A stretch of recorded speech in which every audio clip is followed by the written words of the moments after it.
Bos yang ngarampok di mana bos poek? Ngarampok di imah sirit.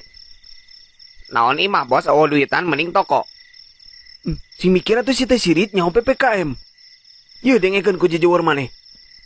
Walaupunnya orang sebagai perampok, tapi orang masih boga rasa kemanusiaan ulah jika koruptor bansos toh. Ngerti teh sia?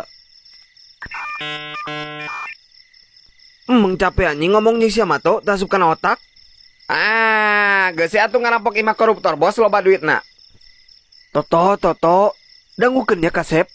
Atuh meureun sarua gelona sih tangkurak ari kitu mah. Gak mungai kudu ngadang duit harama masih waras.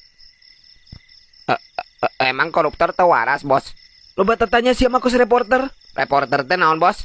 Piraku ari sia Toto teh apa reporter acan. Sakola teh sih teh. Sakola bos. Buat tengah jadinya siapa sakola teh. Jadi bos panglima PAUD. Gila. Pas mana ngalamar jadi rampok gening SMA aja sana. Ijazah paket C mah bos. Hah? Emang bisa? Naon nu teu bisa di Indonesia bos?